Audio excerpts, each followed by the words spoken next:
இன்றைக்கும் நம்ம மார்க்கெட்டில் இருக்கக்கூடிய நிறைய இண்டெக்ஸு நெகட்டிவில் தான் வந்து க்ளோஸ் ஆகிருக்கு. மிட் கேப் ஸ்மால் கேப்பில் இருக்கக்கூடிய ஸ்டாக்லாம் இன்றைக்கி ஓரளவுக்கு பாசிட்டிவாக தான் வந்து பார்த்தீங்கன்னா க்ளோஸ் ஆகிருக்காங்க. நிஃப்டி 50 கிட்டத்தட்ட 100 புள்ளி நெகட்டிவில் வந்து க்ளோஸ் ஆகிருக்கு. அதை பற்றி பார்ப்போம். சிஜி பவர் கம்பெனியை பற்றி பார்க்க போகிறோம். முருகப்பா குரூப்பு எதனால சிஜி பவர் கம்பெனியை அக்வயர் பண்ணாங்க, அதே மாதிரி அந்த கம்பெனியை டர்ன் அரவுண்ட் பண்ணி கிட்டத்தட்ட 1 ட்ரில்லியன் இந்தியன் ருப்பீஸ் வேல்யூஷனுக்கு மேலே கொண்டு வந்திருக்காங்க. அதை பற்றி பார்க்க போகிறோம். கைனஸ் டெக்னாலஜிஸ் ஸ்டாக்கோட ப்ரைஸ் இன்றைக்கி மட்டும் கிட்டத்தட்ட 13% பாசிட்டிவ் வந்து க்ளோஸ் ஆகிருக்கு. அதை பற்றியும் பார்ப்போம். நம்ம ட்ராக் பண்ணுற ஒரு சில ஸ்டாக்கை பற்றியும் பார்க்க போகிறோம். ஸ்டாக்கெல்லாம் பற்றி பார்க்கறதுக்கு முன்னாடி பீட்டர் லிஞ்சோட டிப்ஸ் ஒன்று பார்த்துடலாம். இன்வெஸ்டிங்கில் நம்ம ரொம்ப சக்ஸஸ்ஃபுல்லாக ஆகணும் அப்படின்னா ஸ்டாக்கை பார்க்காம கம்பெனியை வந்து பார்க்கணும். எக்ஸாம்பிளுக்கு நிறைய பேர் ஒரு ஸ்டாக்கோட ப்ரைஸ் இன்றைக்கி எப்படி ட்ரேட் ஆகிட்டு இருக்கு, போன வாரம் எப்படி ட்ரேட் ஆனிச்சு, போன வருஷம் எப்படி ட்ரேட் ஆனிச்சு, ஃபியூச்சரில் எப்படி ட்ரேட் ஆகும் அப்படின்ற மாதிரி ஸ்டாக்கை மட்டும் தான் பார்த்துட்டு இருப்பாங்க. நம்ம அப்படி ஸ்டாக்கை மட்டும் பார்க்கக்கூடாது. ஒவ்வொரு ஸ்டாக்குக்கு பின்னாடி ஒரு கம்பெனி இருக்குது. அதனால் கம்பெனியை நம்ம வந்து ஃபோக்கஸ் பண்ணணும். போன வருஷம் கம்பெனி எப்போல்லாம் பர்ஃபார்மன்ஸ் பண்ணாங்க, என்னென்ன சேஞ்சஸ் பண்ணாங்க, ஃபியூச்சரில் அவங்களோட பிளான் என்ன, ஃபியூச்சரில் அவங்களோட பிஸ்னஸ் எப்படி க்ரோத் பண்ண போகிறாங்க அப்படின்னு நம்ம கம்பெனியை மட்டும் பார்த்தா போதும். ஏன்னா கம்பெனியோட பர்ஃபார்மன்ஸ் தான் ஸ்டாக்கில் வந்து பார்த்தீங்கன்னா ரிஃப்ளெக்ட் வந்து ஆகும். நிறைய பேர் என்ன நினைக்கிறாங்கன்னா, கம்மியான ப்ரைஸில் இருக்கக்கூடிய ஸ்டாக் நம்ம போய் வாங்கலாம், அதாவது 100 ரூபாய் 200 ரூபாய்க்கு நம்ம வாங்கிட்டோம்னா 400 ரூபாய் 500 ரூபாய் 1000 ரூபாய் போகும் அப்படின்ற மாதிரி நினைக்கிறாங்க. அப்பெல்லாம் கிடையாதுங்க. நம்ம ஒரு ஸ்டாக்கை 1 ரூபாய்க்கு வாங்கினாலும் சரி, இல்லை ஒரே ஸ்டாக்கை 1 லட்சம் ரூபாய்க்கு வாங்கினாலும் சரி, கம்பெனியோட பர்ஃபார்மன்ஸை பொறுத்து தான் ஸ்டாக்கோட பர்ஃபார்மன்ஸ் வந்து இருக்கும். அதனால் ஒரு இன்வெஸ்டராக நம்ம வந்து பார்த்தீங்கன்னா கம்பெனியை வந்து ட்ராக் பண்ண வந்து ஸ்டார்ட் பண்ணணும். எக்ஸாம்பிளுக்கு இப்போ நம்ம பெரிய பெரிய இன்வெஸ்டர்ஸ் இன்டர்வியூலாம் நம்ம பார்க்கும்போது அவங்க ஸ்டாக்கோட ப்ரைஸை பற்றி பேசவே மாட்டாங்க, கம்பெனியை பற்றி தான் பேசிகிட்டு இருப்பாங்க. அவங்க என்ன பிஸ்னஸில் இருக்காங்க அப்படின்னு பார்த்து தான் பேசிக்கிட்டு இருப்பாங்க. எக்ஸாம்பிளுக்கு இப்போ ஒருத்தங்க டாடா மோட்டார்ஸ் கம்பெனி பற்றி பேசுகிறாங்க அப்படின்னா டாடா மோட்டார்ஸோட ஷேர் ப்ரைஸ் வந்து பேச மாட்டாங்க. டாடா மோட்டார்ஸ் கம்பெனி இந்த ப்ராடக்ட்லாம் இப்போ புதுசாக கொண்டு வர போகிறாங்க, அதே மாதிரி இந்த ப்ராடக்ட்லாம் வந்து பார்த்தீங்கன்னா ஃபெயிலியர் ஆயிடுச்சு, இந்த ஒரு சில ப்ராடக்ட்லாம் சக்ஸஸ்ஃபுல்லாக போய்கிட்டு இருக்கு, அதேமாதிரி ஃபியூச்சரில் இவங்களோட பிளான் இந்த மாதிரிலாம் இருக்கும் அப்படின்ற மாதிரி தான் கம்பெனியை பற்றி தான் பேசிகிட்டு இருப்பாங்க. ப்ரைஸை பற்றி யாரும் பேச மாட்டாங்க. இதுக்கப்புறம் நம்மளும் வந்து பார்த்தீங்கன்னா கம்பெனி வந்து ஃபோக்கஸ் பண்ணணும். சூப்பரான 3 ஐபிஓ வந்து பார்த்தீங்கன்னா போன வாரம் வந்து க்ளோஸ் ஆனிச்சு.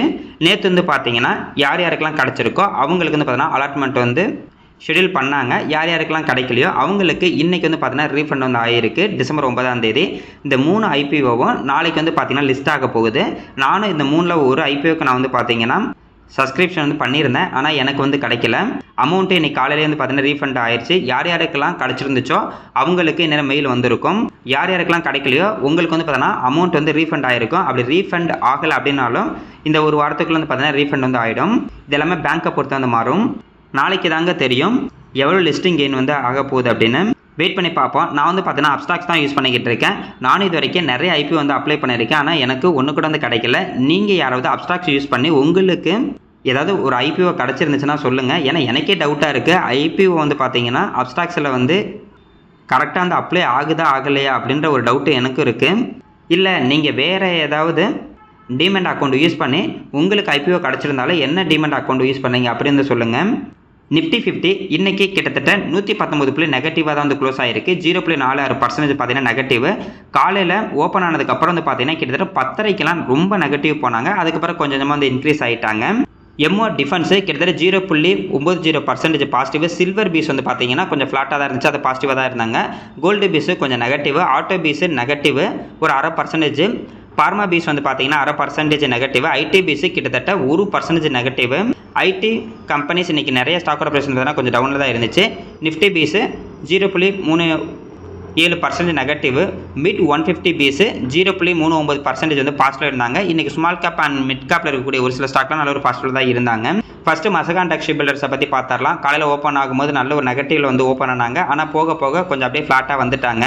இந்த ஸ்டாக்கை நம்ம வந்து பார்த்தீங்கன்னா ட்ராக் பண்ணிருந்தோம். கிட்டத்தட்ட 2600 அப்படிங்கிறது பார்த்தீங்கன்னா அதுக்கு முன்னாடி இந்த லோவாக இருந்துச்சு. இப்போ அதையும் கட் பண்ணி ரொம்ப கீழே வந்துட்டாங்க. காலையில் 2420 வரைக்கும் போணுச்சு. அதுக்கப்புறம் பார்த்தீங்கன்னா கொஞ்சமாக வந்து இன்க்ரீஸ் ஆகிருக்கு. நான் கொஞ்சமாக வந்து பார்த்தீங்கன்னா அக்குமுலேட் வந்து பண்ணேன். ஏன்னா நான் வந்து ஹையில் வாங்கியிருந்தேன். கிட்டத்தட்ட 15% இந்த ஸ்டாக் பார்த்தீங்கன்னா எனக்கு வந்து நெகட்டிவில் இருந்தது. ஹைனா இப்போ 2 வாரத்துக்கு முன்னாடி நான் வந்து வாங்கினேன். அதனால் இன்றைக்கி கொஞ்சமாக வந்து அக்குமுலேட் பண்ணியிருக்கேன். பார்ப்போம். மேபி மார்க்கெட்டு இதுக்கப்புறம் பாசிட்டிவாக போனுச்சுன்னா இங்கேருந்து மேலே இன்க்ரீஸ் ஆனால் நல்லாயிருக்கும். இல்லை மார்க்கெட்டு மறுபடியும் டவுன் ஆனிச்சுன்னா மேபி இந்த ஸ்டாக்கோட ப்ரைஸ் அந்த 2000 ரூபாய் இதுக்கு முன்னாடி இந்த லோவாக இருக்குது, அந்த 2000 ரூபாய்க்கு வந்தால் கூட சூப்பரான ஒரு ஆப்பர்ச்சுனிட்டியாக இருக்கும். நம்ம வெயிட் பண்ணி பார்ப்போம். இந்த மாதிரிங்க நம்ம ஒரு ஸ்டாக்கை வாங்கினதுக்கப்புறம் அந்த ஸ்டாக்கோட ப்ரைஸ் ரொம்ப லோ ப்ரைஸ் போனால் கூட நம்மளுக்கு அது ஒரு வாய்ப்பாக தான் இருக்கும். நம்மக்கிட்ட அமௌண்ட்டு இருந்தால் வாங்க போகிறோம், அமௌண்ட்டு இல்லையா அமைதியாக இருந்தாவே போதும். நேற்று கமெண்ட்ஸ் நிறைய வந்து பார்த்தேன். நிறைய பேர் என்ன சொல்லியிருந்தாங்கன்னா, நிறைய ஸ்டாக்கோட ப்ரைஸ் இப்போ ரொம்ப டவுனாக இருக்குது, ஆனால் நம்ம அமௌண்ட்டு தான் இல்லை அப்படின்ற மாதிரி சொல்லியிருந்தாங்க. இது வந்து பார்த்தீங்கன்னா எல்லாத்துக்கும் இது நார்மல் தான். அதாவது என்கிட்டயும் ஒரு சில டைம் வந்து அமௌண்ட்டு இருக்காது. அதே மாதிரி பெரிய பெரிய இன்வெஸ்டர்ட்டையும் வந்து பார்த்தீங்கன்னா அமௌண்ட் இருக்காது. பெரிய பெரிய மியூச்சுவல் ஃபண்டுக்கிட்டே வந்து பார்த்தீங்கன்னா அமௌண்ட் இருக்காது கரெக்டான டைமில். அதனால் இது வந்து எல்லாத்துக்கும் வந்து நார்மல் தான். யூஎஸ் வந்து பார்த்தீங்கன்னா ரைஸ் இம்போர்ட்டுக்கு வந்து டேரிஃப் போகிறதுக்கு நிறைய வாய்ப்பு இருக்குன்னு நியூஸ் இருக்குது. அதனால் இன்றைக்கி அந்த ரைஸ் எக்ஸ்போர்ட்டில் இருக்கக்கூடிய இந்தியன் கம்பெனிஸில் நிறைய ஸ்டாக்கோட ப்ரைஸு நல்லா டவுன் ஆனாங்க. கிட்டத்தட்ட 8% வரைக்கும்லாம் வந்து டவுன் ஆனாங்க. அதுலேயும் இந்த எல்டி ஃபுட்லாம் வந்து பார்த்தீங்கன்னா ரொம்ப கீழே போனாங்க. அதுக்கப்புறம் மார்க்கெட் க்ளோஸ் ஆகிறப்ப கொஞ்சம் கொஞ்சமாக வந்து இன்க்ரீஸ் ஆக நெகட்டிவில் தான் க்ளோஸ் ஆகிருக்காங்க. ஜிஆர்எம் ஓவர்சீஸ் லிமிடெட் வந்து பார்த்தீங்கன்னா கிட்டத்தட்ட அப்படியே ஃப்ளாட்டாக தான் இருந்தாங்க. பார்ப்பாங்க ஏற்கனவே யூஎஸ் வந்து பார்த்தீங்கன்னா நிறைய இதுக்கு டேரிஃப் போட்டுட்ருக்காங்க. இப்போ ரைஸுக்கும் டேரிஃப் போட்டாங்க அப்படின்னா நம்ம இந்தியன் கம்பெனிஸ்க்கு வந்து பார்த்தீங்கன்னா கொஞ்சம் நெகட்டிவாக இருக்குது. இது வந்து எல்லாமே வந்து பார்த்தீங்கன்னா டெம்பரரியாக தான் இருக்கும். கொஞ்சம் நாளைக்கு முன்னாடி பார்த்தீங்கன்னா ஐடி கம்பெனியோட ஸ்டாக்கோட ப்ரைஸ்லாம் ரொம்ப டவுன் ஆனாங்க. அதுக்கப்புறம் இப்போ கொஞ்சம் கொஞ்சமாக ரெக்கராகி மேலே வந்துட்டு இருக்காங்க. அதே மாதிரி தாங்க மேபி அரிசிக்கும் அவங்க வந்து டேரிஃப் போட்டாங்க அப்படின்னா அரிசி எக்ஸ்போர்ட்டில் இருக்கக்கூடிய நிறைய கம்பெனி ஸ்டாக்கோட ப்ரைஸ்லாம் டெம்பரரியாக கீழே போகும். அது நம்ம நல்ல ஒரு வாய்ப்பாக வந்து பார்த்துக்கலாம். எல்டி ஃபுட் வந்து பார்த்தீங்கன்னா பாஸ்மதி ரைஸ் வந்து எக்ஸ்போர்ட் வந்து பண்ணிகிட்டு இருக்காங்க. அதுவும் நார்த் அமெரிக்காவில் இவங்க வந்து பார்த்தீங்கன்னா சூப்பரான ஒரு பிராண்டாக இருக்காங்க. அதனால தான் இன்றைக்கி இந்த ஸ்டாக்கோட ப்ரைஸும் ரொம்ப டவுன் ஆனாங்க. பார்க்கலாம், கன்ஃபர்மேஷன் வந்து வரட்டும். அதுக்கப்புறம் இந்த ஷேர்லாம் எப்படி ட்ரேட் ஆகிட்டு இருக்கோ அதை பொறுத்து நம்மளோட இன்வெஸ்டிங் வந்து பார்த்தீங்கன்னா மாற்றிக்கலாம். கீழே போணுச்சுன்னா நமக்கு வந்து பார்த்தீங்கன்னா அது நல்ல ஒரு வாய்ப்பாக தான் இருக்கும். கோரமண்டல் இன்டர்நேஷனல் இன்றைக்கி இந்த ஸ்டாக்கோட ப்ரைஸ் கிட்டத்தட்ட 2% பாசிட்டிவாக தான் வந்து க்ளோஸ் ஆகிருக்கு. ஆக்சுவலாக இந்த ஸ்டாக்கை நம்ம வந்து ட்ராக் பண்ணிட்டு தான் இருக்கோம். இப்போ 2 வாரத்துக்கு முன்னாடி கூட நம்ம லோவில் வாங்கி ஹையில் வந்து நல்ல ஒரு லாபம் எடுத்தோம். மறுபடியும் இப்போ ஹை போயிட்டு கொஞ்சம் அப்படியே கீழே வந்துக்கிட்டு இருந்துச்சு லாஸ்ட் ஒரு 2-3 நாளாகவே. சரி இன்னும் கொஞ்சம் கீழே போணுச்சுன்னா நமக்கு நல்ல ஒரு வாய்ப்பாக இருக்கும் அப்படின்ற மாதிரி தான் வந்து வெயிட் பண்ணிட்டு இருந்தேன். ஆனால் பார்த்தீங்கன்னா இன்றைக்கி ஒரு 2.5% இன்க்ரீஸ் ஆகிருக்கு. பார்க்கலாங்க, கீழே வந்துச்சுன்னா கண்டிப்பாக நம்ம நல்ல ஒரு வாய்ப்பாக பார்க்கலாம். ஆனால் கோரமண்டல் இன்டர்நேஷனல் சூப்பரான ஒரு கம்பெனி தான். அக்ரிகல்ச்சர் பிஸ்னஸில் இருக்காங்க. நிறைய புரோக்கர்ஸ் வந்து பார்த்தீங்கன்னா இந்த ஸ்டாக்கு இன்க்ரீஸ் ஆகிறது நிறைய வாய்ப்பு இருக்குன்னு பை ரேட்டிங் தான் பார்த்தீங்கன்னா கொடுத்துக்கிட்டு இருக்காங்க. வெயிட் பண்ணி பார்ப்போம். கைனஸ் டெக்னாலஜிஸ் இந்த ஸ்டாக்கோட ப்ரைஸு இன்றைக்கி கிட்டத்தட்ட 14% பாசிட்டிவாக வந்து க்ளோஸ் ஆகிருக்கு. இந்த ஸ்டாக்கோட ப்ரைஸு கிட்டத்தட்ட 102%க்கு மேலே இன்க்ரீஸ் ஆகிறதுக்கு வாய்ப்பு இருக்குன்னு வந்து சொல்லியிருக்காங்க. இன்றைக்கி வந்து பார்த்தீங்கன்னா 14% வந்து இன்க்ரீஸ் ஆகிருக்கு. அதாவது இந்த நியூஸ் வந்ததுக்கப்புறம் கிட்டத்தட்ட 14% பாசிட்டிவாக தான் இன்றைக்கி வந்து க்ளோஸ் ஆகிருக்கு. கிட்டத்தட்ட 7,700 ரூபாய் போகிறதுக்கு வாய்ப்பு இருக்குன்னு வந்து சொல்லியிருக்காங்க. இவங்க என்ன தான் சொன்னாலும் இப்போ இந்த கம்பெனியில் வந்து பார்த்தீங்கன்னா சின்ன ஒரு ப்ராப்ளம் வந்துச்சு. கைனஸ் டெக்னாலஜிஸ், கைனஸ் எலக்ட்ரானிக் மேனுஃபேக்சரிங், இது வந்து பார்த்தீங்கன்னா 2 கம்பெனி. இந்த கம்பெனிக்கு ஒரு சப்சிடரி இருக்குது. அந்த கம்பெனி நேமே வாயில் வரமாட்டேங்குது. இஸ்க்ரேமேக்கோ. இந்த 3 கம்பெனிக்கும் என்ன பிரச்சனை அப்படின்னா சப்சிடரியாக இருக்கக்கூடிய மெக்கோஸ்னே நம்ம நேம் வச்சுக்கலாம். மெக்கோஸ் வந்து பார்த்தீங்கன்னா அவங்க 180 கோடிக்கான பர்ச்சேஸ் வந்து கைனஸ் எலக்ட்ரானிக்ஸ் மேனுஃபேக்சர் வந்து வாங்கினதாக வந்து சொல்லியிருக்காங்க. ஆனால் கைனஸ் எலக்ட்ரானிக்ஸ் மேனுஃபேக்சர் வந்து பார்த்தீங்கன்னா அவங்க எந்த ஒரு டிஸ்க்ளோஸும் வந்து பண்ணலை. அதாவது இவங்க வாங்கினதாக சொல்லியிருக்காங்க. இவங்க விற்ற மாதிரி எதுவுமே இவங்க வந்து பார்த்தீங்கன்னா கணக்கில் வந்து காமிக்கவே இல்லை. அதே மாதிரி 320 கோடி வந்து பார்த்தீங்கன்னா கைனஸ் டெக்னாலஜிஸ்க்கு இவங்க பே பண்ணியிருக்கிறதா இந்த மெக்கோஸ் வந்து சொல்லியிருக்காங்க. அடுத்தது 180 கோடி கைனஸ் எலக்ட்ரானிக்ஸ் மேனுஃபேக்சரிங் கம்பெனிக்கு பே பண்ணாதான் வந்து பார்த்தீங்கன்னா சொல்லியிருக்காங்க. அதுவும் இல்லாமல் 190 கோடி கைனஸ் டெக்னாலஜியிலேருந்து ரிசீவபிள்ஸாக இருக்குது. அதாவது இவங்களுக்கு வர வேண்டிய பணம் அப்படின்ற மாதிரி இவங்க வந்து பார்த்தீங்கன்னா கணக்கு வந்து காமிச்சிருக்காங்க இந்த மெக்கோஸ் கம்பெனி. ஆனால் இது எதுவுமே வந்து பார்த்தீங்கன்னா கைனஸ் டெக்னாலஜிஸ்லையோ இல்லை கைனஸ் எலக்ட்ரானிக் மேனுஃபேக்சரிங் கம்பெனியோட ரிப்போர்ட்டில் இல்லை. இதான் வந்து பார்த்தீங்கன்னா ப்ராப்ளமாக வந்து இருந்துக்கிட்டு இருக்கு. இதுக்கு கைனஸ் டெக்னாலஜிஸ் என்ன சொல்லியிருக்காங்கன்னா இதை நாங்கள் நோட் பண்ணியிருக்கோம். கம்ப்ளைண்ட்ஸ் வந்து பார்த்தீங்கன்னா போய்கிட்டு இருக்கு. அதாவது இது என்ன பண்ணலாம் அப்படின்ற ஒரு ப்ராசஸ் பேக்ரவுண்டில் போய்கிட்டு இருக்கு. அதுவும் இல்லாமல் இந்த டிரான்சாக்ஷன் எல்லாமே வந்து பார்த்தீங்கன்னா ஓவரால் ஃபினான்ஷியல் ஸ்டேட்மெண்ட்டில் இருக்கும் அப்படின்ற மாதிரி வந்து சொல்லியிருக்காங்க. ஆடிட்டரை இவங்க வந்து பார்த்தீங்கன்னா சேஞ்ச் பண்ண போகிறாங்க. மிஸ்டேக் இருக்குன்னு அவங்களே வந்து பார்த்தீங்கன்னா ஒத்துக்கிட்டாங்க. ஸோ எந்த ஒரு ப்ராப்ளமும் இல்லைன்னு தான் அவங்க வந்து சொல்லியிருக்காங்க. இவங்க சொல்கிற மாதிரி எந்த ஒரு ப்ராப்ளமும் இல்லாமல் இவங்களோட பிஸ்னஸை நல்லா க்ரோ பண்ணாங்க அப்படின்னா இந்த கம்பெனிக்கு வந்து பார்த்தீங்கன்னா நல்லாயிருக்கும். இதான் வந்து பார்த்தீங்கன்னா நியூஸு. இந்த நியூஸ் வந்ததுக்கப்புறமும் அவங்க வந்து பார்த்தீங்கன்னா பை ரேட்டிங் தான் வந்து கொடுத்துருக்காங்க. 3 மணிக்கு பார்க்கும்போது இந்த ஸ்டாக்கோட ப்ரைஸ் ஒரு 10% பாசிட்டிவ் இருந்துச்சு. ஆனால் க்ளோஸ் ஆகும்போது கிட்டத்தட்ட 14% வந்து பாசிட்டிவில் வந்து க்ளோஸ் ஆயிருக்காங்க. இந்த கம்பெனியை பற்றி இப்போ கொஞ்சம் நாளைக்கு முன்னாடி நம்ம வந்து பார்த்தீங்கன்னா ஃபுல் டீட்டெயிலாக வந்து ஒரு வீடியோ வந்து போட்டிருந்தோம். ஏன்னா நம்ம சப்ஸ்கிரைபர்ஸ் நிறைய பேர் இந்த கம்பெனியை பற்றி கேட்டிருந்தாங்க. இவங்க LOT solution enabled integrated electronics manufacturing கம்பெனியாக தான் இருக்காங்க. இவங்களோட ப்ராடக்ட் வந்து பார்த்தீங்கன்னா ஆட்டோமேட்டிவ், இண்டஸ்ட்ரியல், ஏர் ஸ்பேஸு, டிஃபென்ஸு எல்லாத்துலேயும் பார்த்தீங்கன்னா யூஸ் பண்ணிக்கிட்டு தான் இருக்காங்க. மெடிக்கலு, நியூக்ளியரு, ரயில்வேஸு நிறைய இடத்துல வந்து பார்த்தீங்கன்னா இவங்களோட ப்ராடக்ட் வந்து இருந்துக்கிட்டு இருக்கு. எக்ஸாம்பிளுக்கு இப்போ நம்ம பெரிய பெரிய மிஷின் எங்கேயாவது பார்த்தோம்னா அதில் வந்து பார்த்தீங்கன்னா சின்னதாக மானிட் பண்ணுறதுக்கு அந்த டிஸ்பிளேலாம் இருக்கும். அந்த எக்யூப்மெண்ட்டை தான் இவங்க வந்து பார்த்தீங்கன்னா ரெடி பண்ணிக்கிட்டு இருக்காங்க. இது வந்து பார்த்தீங்கன்னா எக்ஸாம்பிளுக்கு தான் ஒரே ஒரு எக்யூப்மெண்ட் வந்து சொல்கிறேன். இவங்க சூப்பரான ஒரு பிஸ்னஸ் தான் இருக்காங்க. மார்க்கெட் கேப்பை பொறுத்த வரைக்கும் 28,000 கோடிக்கு மேலே இருக்குது. ஸ்டாக்கோட PE ரேஷியோ 74 இருக்குது. இண்டஸ்ட்ரி PE ரேஷியோ 33 இருக்குது. புக் வேல்யூ 698 இருக்குது. ROC வந்து பார்த்தீங்கன்னா 14%, ROE 10%, ROIC 20%, OPM 16% இருக்குது. இன்டென்சிக் வேல்யூ 2,828 ரூபாயில் இருக்காங்க. PG ரேஷியோ 0.83 இருக்குது. டெப்ட் ஈக்விட்டி 0.19 இருக்காங்க. ப்ரைஸ் டு புக் வேல்யூ 6 இருக்காங்க. ஓவராலாக இந்த ரேஷியோ எல்லாமே சூப்பரான ரேஷியோ தான். அதேமாதிரி CAGR வந்து பார்த்தா கூட லாஸ்ட் 5 வருஷத்தில் சேல்ஸ் growth 49%, ப்ராஃபிட் growth கிட்டத்தட்ட 95%க்கு மேலே இருக்குது. இந்த சேல்ஸ் growth, ப்ராஃபிட் growth ரெண்டுமே ரொம்ப சூப்பராக இருக்குது. நல்ல ஒரு growthல இருக்காங்க.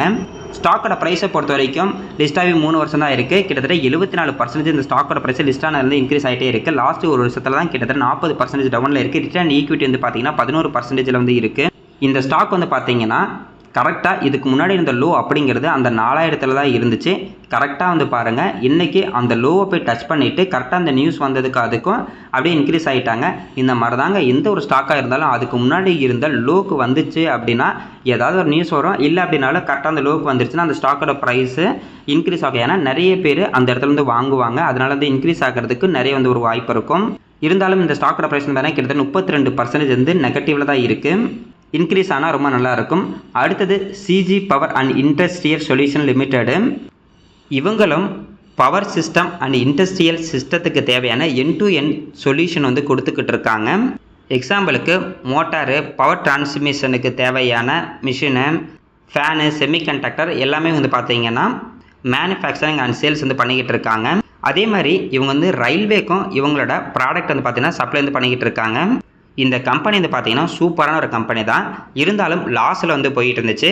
கிட்டத்தட்ட 5 வருஷமாக வந்து பார்த்தீங்கன்னா இவங்க வந்து லாஸில் தான் இருந்தாங்க. அதுக்கப்புறம் தான் முருகப்பா குரூப்பு இந்த கம்பெனி வந்து பார்த்தீங்கன்னா அக்யூர் வந்து பண்ணாங்க. அவங்க பண்ணும்போது கம்பெனி வந்து லாஸில் தான் இருந்துச்சு. லாஸில் இருக்கக்கூடிய கம்பெனி அவங்க ஏன் அக்யூர் பண்ணாங்க அப்படின்னா இவங்க இருக்கக்கூடிய பிஸ்னஸ் வந்து பார்த்தீங்கன்னா சூப்பரான ஒரு பிஸ்னஸ். அதுவும் இல்லாமல் ரயில்வே செக்டருக்கு ஒரு சப்ளையராக மாறிட்டோம் அப்படின்னா திரும்ப ஆர்டர் ரயில்வே செக்டர்லேருந்து கிடச்சிக்கிட்டே இருக்கும். பிஸ்னஸ் வைஸ் நல்ல ஒரு க்ரோத்தில் இருக்கக்கூடிய பிஸ்னஸில் தான் இருந்தாங்க. ஆனால் பிரச்சனை எங்கே இருந்துச்சுன்னா கார்ப்பரேட்டில் தான் இருந்துச்சு. அதாவது மேனேஜ்மெண்ட்டில் தான் இருந்துச்சு. அவங்கக்கிட்ட பணம் கிடையாது, நிறைய கடன் தான் இருந்தது. அதனால தான் முருகப்பா வந்து பார்த்திங்கன்னா பிஸ்னஸ் சூப்பரான பிஸ்னஸாக இருக்குது. அவங்களுக்கு பணம், அதுக்கப்புறம் ஒர்க் பண்ணுறதுக்கு சரியான ஆளுங்க இருந்தாங்க அப்படின்னா அந்த கம்பெனியை நம்ம வந்து டர்ன் ஓவர் பண்ணிடலாம் அப்படின்ற மாதிரி தான் யோசிச்சு பிளான் பண்ணி கிட்டத்தட்ட 5 வருஷமாக அதுக்காக வந்து பார்த்திங்கன்னா ஒர்க் பண்ணிக்கிட்டு இருந்து இப்போ ஓரளவுக்கு நல்ல கம்பெனியை வந்து மாற்றிட்டாங்க. ப்ராப்ளம் வந்து பார்த்திங்கன்னா பிஸ்னஸில் கிடையாது, சூப்பரான ஒரு பிஸ்னஸ், கம்பெனி நல்ல ஒரு கம்பெனி தான். இருந்தாலும் மேனேஜ்மெண்ட் வந்து சரியில்லை. கரெக்டாக இந்த ஸ்டாக்கே வந்து பாருங்கள், கிட்டத்தட்ட அந்த 2000 கோவிட் வந்த டைமில் ரொம்ப டவுன் ஆனிச்சு. அதுக்கப்புறம் தான் முருகப்பா குரூப்பு இந்த கம்பெனியை வாங்கினாங்க. அதுக்கப்புறம் பாருங்கள் ஸ்டாக்கோட பர்ஃபார்மன்ஸு நல்லா வந்து இன்க்ரீஸ் ஆகிருக்கு. சூப்பரான ஒரு டர்ன் அரவுண்ட் வந்து ஆயிருக்கு. இதை தான் ஃபஸ்ட்டே சொன்னேன், ஒரு கம்பெனியோட பர்ஃபார்மன்ஸ் எந்த அளவுக்கு இருக்கோ அந்த அளவுக்கு தான் அந்த ஸ்டாக்கோட பர்ஃபார்மன்ஸ் வந்து பார்த்திங்கன்னா இருக்கும். கரண்ட் ப்ரைஸ் 670 ரூபாய்க்கு வந்து ட்ரேட் ஆகிட்டு இருக்குது. மார்க்கெட் கேப்பு 1,05,000 கோடிக்கு மேலே வந்து இருக்குது. ஸ்டாக்கோட PE ரேஷியோ 98 இருக்குது. இண்டஸ்ட்ரி PE ரேஷியோ வந்து பார்த்தீங்கன்னா 44 தான் இருக்குது. புக் வேல்யூ 47 ரூபாயில் இருக்குது. ROC 37%, ROE 27%, ROIC 30%, OPM 13% இருக்குது. இன்டென்சிக் வேல்யூ 236 இருக்குது. PG ரேஷியோ 8.96 இருக்குது. டெப்ட் ஈக்விட்டி 0.02 இருக்காங்க. ப்ரைஸ் டு புக் வேல்யூ பார்க்கும்போது 14 இருக்காங்க. ஓவராலாக இந்த ரேஷியோ வந்து பார்த்தீங்கன்னா நல்ல ஒரு ரேஷியோ தான். என்ன ப்ரைஸ் டு புக் வேல்யூலாம் பார்த்தீங்கன்னா 14 இருக்குது. ஸ்டாக்கோட PE ரேஷியோ வந்து பார்த்தீங்கன்னா 98 இருக்குது. இது மட்டும் கொஞ்சம் அதிகமாக இருக்கிற மாதிரி இருக்கும். அடுத்தது நம்ம ப்ராஃபிட் அண்ட் லாஸ் ஸ்டேட்மெண்ட் வந்து பார்க்கலாம். மார்ச் 2014 சேல்ஸ் 13,632 கோடி, நெட் ப்ராஃபிட் வந்து பார்த்தீங்கன்னா 244 கோடியாக இருந்துச்சு. அதுக்கப்புறம் பாருங்கள் மார்ச் 2016 இவங்களோட சேல்ஸு கொஞ்சமாக அதிகமானாலுமே ஆனால் நெட் ப்ராஃபிட் அப்படிங்கிறது பார்த்தீங்கன்னா அப்படியே ஃபுல்லாக நெகட்டிவ்லேயே போயிட்டு இருந்துச்சு. அதுக்கப்புறம் தான் நம்ம முருகப்பா குரூப்பு இந்த கம்பெனி வந்து வாங்கினாங்க. அதுக்கப்புறம் இப்போ அவங்களோட சேல்ஸும் சரி ப்ராஃபிட்டும் சரி நல்லா வந்து அதிகமாகிடுச்சு. ஓபிஎம் பர்சன்டேஜ் வந்து பார்த்தீங்கன்னா அதிகமாக்கிட்டாங்க. கிட்டத்தட்ட மார்ச் 2025 இவங்களோட சேல்ஸ் 9,909 கோடியாக, நெட் ப்ராஃபிட் 973 கோடிக்கு வந்து மாற்றிருக்காங்க. ஏன்னா 2024 கிட்டத்தட்ட 1,400 கோடி அவங்களுக்கு வந்து பார்த்தீங்கன்னா ப்ராஃபிட் கிடச்சிது. அதுலேயும் அதர் இன்கம் கொஞ்சம் அதிகமாக வந்தது. அதுக்கப்புறம் வந்து பார்த்தீங்கன்னா இது வந்து நார்மல் தான். ப்ராஃபிட் அண்ட் லாஸ் ஸ்டேட்மெண்ட்டு நல்ல ஒரு லாபம் வந்து கொடுத்துருக்காங்க. நல்லா இருக்குது. அடுத்தது நம்ம வந்து பேலன்ஸ் ஷீட்டை அடிக்கடி பார்ப்போம். இதில் வந்து பாருங்கள், பேலன்ஸ் ஷீட்டு ரிசர்வை பொறுத்த வரைக்கும் மார்ச் 2014 3,519 கோடியும், அதுக்கப்புறம் பாருங்கள் அவங்களோட ரிசர்வ் கொஞ்சம் அதிகமாகிட்டு மார்ச் 2019 அண்ட் மார்ச் 2020, 21 வந்து பார்த்தீங்கன்னா ஃபுல்லாக நெகட்டிவ் ஆகிருச்சு. இதுதான் நம்ம வந்து என்ன சொல்லுவோன்னா, பேலன்ஸ் ஷீட்டில் ரிசர்வை பொறுத்த வரைக்கும் அதிகமாகிட்டே இருக்கணும், கடனை பொறுத்த வரைக்கும் கம்மியாகணும். ஆனால் இங்கே வந்து பார்த்தீங்கன்னா ரிசர்வ் வந்து லைட்டாக வந்து கம்மியாகிட்டு இருந்திருக்கு, கடன் வந்து பார்த்தீங்கன்னா அதிகமாகிட்டு இருந்திருக்கு, அதாவது பாரோவிங்க. இந்த மாதிரி ஆகுதுனாவே நம்ம கொஞ்சம் கேர்ஃபுல்லாக இருக்கணும். அதுக்கப்புறம் அந்த மார்ச் 2022 பார்த்தீங்கன்னா மேனேஜ்மெண்ட் மாறினச்சு, முருகப்பா குரூப் உள்ளார வந்தாங்க, ரிசர்வ் வந்து அதிகமாகிட்டே இருக்குது, கடன் வந்து பார்த்தீங்கன்னா ஃபுல்லாக வந்து குறைச்சிட்டாங்க. ஃபிக்ஸ்ட் அசட் வந்து பார்த்தீங்கன்னா கொஞ்சமாக அதிகமாகிட்டு இருக்குது. இப்போ வந்து பார்த்தீங்கன்னா பேலன்ஸ் ஷீட் வந்து நல்லா இருக்குது. அதனால் ஒரு ஸ்டாக்கை வாங்குறதுக்கு முன்னாடி நம்ம ப்ராஃபிட் அண்ட் லாஸ் ஸ்டேட்மெண்ட்டு இந்த மாதிரி பேலன்ஸ் ஷீட்டு எல்லாமே வந்து பார்க்கணும். அடுத்து நம்ம சிஏஜிஆர் வந்து பார்க்கலாம். சேல்ஸ் குரோத்தை பொறுத்த வரைக்கும் லாஸ்ட் 5 வருஷத்தில் 14% இருக்குது. ப்ராஃபிட் குரோத் பார்த்தீங்கன்னா 34% இருக்குது. ஸ்டாக்கோட ப்ரைஸ் லாஸ்ட் 5 வருஷத்தில் 71%. 5 வருஷத்துக்கு முன்னாடி இந்த ஸ்டாக்கில் ஒருத்தர் முதலீடு பண்ணியிருந்தா கூட வருஷம் 71% இந்த ஸ்டாக்கோட ப்ரைஸ் இன்க்ரீஸ் ஆயிருக்கு. ரிட்டர்ன் ஈக்விட்டி வந்து பார்த்தீங்கன்னா லாஸ்ட் 3 வருஷத்தில் 45% இருக்குது. ஏன்னா அதுக்கு முன்னாடி அந்த 5 வருஷம் 10 வருஷத்துலாம் வந்து பார்த்தீங்கன்னா கடனில் வந்து இருந்தாங்க, அதை லாஸில் இருந்தாங்க, அதனால் இங்கே வந்து கிடையாது. இப்போ வந்து பார்த்தீங்கன்னா சேல்ஸ் குரோத், ப்ராஃபிட் குரோத் எல்லாமே நல்லா இருக்குது. அடுத்தது நம்ம ஷேர் ஹோல்டிங் பேட்டர்ன் வந்து பார்க்கலாம். ப்ரொமோட்டர்கிட்ட 56% ஷேர் ஹோல்டிங் பேட்டர் இருக்குது. எஃப்ஐடி வந்து பார்த்தீங்கன்னா இப்போதைக்கு 13% இருக்குது. டிஏட்ட கிட்டத்தட்ட 16% ஷேர் ஹோல்டிங் இருக்குது. ரீட்டைல் பீப்பிள்கிட்ட வந்து பார்த்தீங்கன்னா 14%க்கு மேலே இருக்குது. ஓவராலாக இந்த பர்சன்ட் சூப்பரான பர்சன்டேஜ் எஃப்ஐடிஏ எல்லாமே இருக்காங்க. இப்போ இந்த ஸ்டாக்கோட ப்ரைஸே கிட்டத்தட்ட 850 ரூபாய்க்கு மேலே போயிட்டு இப்போ வந்து பார்த்தீங்கன்னா 667 ரூபாய்க்கு வந்து ட்ரேட் ஆகிட்டு இருக்குது. கீழே வந்து பார்த்தீங்கன்னா ஒரு 520 வரைக்கும் போணுச்சு. அதுக்கப்புறம் கொஞ்சமாக இன்க்ரீஸ் ஆகி 800க்கு போனாங்க. மறுபடியும் இப்போ கொஞ்சம் டவுன் ஆகிட்டு இருக்காங்க. மார்க்கெட் கொஞ்சம் டவுனில் இருக்கனால கம்பெனியை பார்க்கும்போது நம்ம வந்து பார்த்தீங்கன்னா நல்ல ஒரு பர்ஃபார்மன்ஸுக்கு வந்துட்டாங்க. இந்த மாதிரி ப்ரைஸு கீழே போகிறது எல்லாமே டெம்பரரியாக தான் இருக்கும். சூப்பரான ஒரு கம்பெனியும் பார்ப்போங்க. இன்னமும் இந்த கம்பெனி வந்து பார்த்தீங்கன்னா நல்லா பர்ஃபார்மன்ஸ் பண்ண ஃபியூச்சர் நமக்கு கொஞ்சம் நல்லாயிருக்கும் இந்த கம்பெனியில். அடுத்தது டியூப் இன்வெஸ்ட்மெண்ட் ஆஃப் இந்தியா, அதாவது டிஏ இந்தியா, கரண்ட் ப்ரைஸ் 2,650 ரூபாய் ட்ரேட் ஆகிட்டு இருக்கு. இன்றைக்கி வந்து பார்த்தீங்கன்னா 3% கொஞ்சம் பாசிட்டிவாக வந்து க்ளோஸ் ஆயிருக்கு. இந்த ஸ்டாக்கை பற்றி நம்ம சப்ஸ்கிரைபர்ஸ் நிறைய பேர் கேட்டிருந்தாங்க. கிட்டத்தட்ட 4,750 ரூபாய்க்கு மேலே இந்த ஸ்டாக்கோட ப்ரைஸ் வந்து பார்த்தீங்கன்னா 2,500 வரைக்கும் கீழே போணுச்சு. அதுக்கப்புறம் 3,400 வரைக்கும் மேலே போனாங்க. மறுபடியும் இப்போ வந்து பார்த்தீங்கன்னா 2,600 பக்கத்தில் இருந்துச்சு. காலேருந்து பார்த்தீங்கன்னா 2,500 கட் பண்ணி கீழே போனாங்க. இதுக்கு முன்னாடி இந்த லோ அப்படிங்கிறது 2,500 இருந்துச்சு. சரி, ஓகே, 2,500 வந்துச்சுன்னா கொஞ்சம் நல்லாயிருக்கும் அப்படின்ற மாதிரி தான் இந்த ஸ்டாக்கை நான் வந்து நோட் பண்ணிக்கிட்டு இருந்தேன். கரெக்டாக இப்போ வந்து பார்த்தீங்கன்னா 2,600 வந்ததுக்கப்புறம் இன்றைக்கி பாசிட்டிவாக வந்து கொஞ்சம் க்ளோஸ் ஆகிருக்கு. பார்ப்போங்க, இங்கேருந்து இன்க்ரீஸ் ஆனால் கொஞ்சம் நல்லாயிருக்கும். கொஞ்சம் நாளைக்கு முன்னாடி தான் இந்த ஸ்டாக்கில் ப்ராஃபிட் பண்ணி வெளியே வந்து வந்தேன். மறுபடியும் இப்போ வந்து பார்த்தீங்கன்னா நல்ல லோ ப்ரைஸில் இருக்குது. நம்ம சப்ஸ்கிரைபர்ஸ் நிறைய பேர் இந்த ஸ்டாக் வந்து வாங்கியிருந்தாங்க. உங்களுக்கு இந்த கம்பெனி ஓகே நல்ல பிஸ்னஸில் இருக்காங்க அப்படின்னு தோணுச்சுன்னா இப்போ வந்து பார்த்தீங்கன்னா நல்ல லோ ப்ரைஸில் இருக்குது. இந்த மாதிரி டைமில் நம்ம வந்து பார்த்தீங்கன்னா எப்பயுமே அக்குமுலேட்டருக்காக நம்ம வந்து யூஸ் பண்ணிக்குவாங்க. இது நல்ல ஒரு வாய்ப்பாக கூட இருக்கும். வெயிட் பண்ணி வந்து பார்க்கலாங்க. இன்றைக்கி மார்க்கெட்டில் நிறைய ஸ்டாக்கோட ப்ரைஸ் பாசிட்டிவாகவும் நிறைய ஸ்டாக்கோட ப்ரைஸ் நெகட்டிவாகவும் க்ளோஸ் ஆகிருக்கு. நாளைக்கு பாசிட்டிவாக இருந்துச்சுன்னா ரொம்ப நல்லாயிருக்கும்.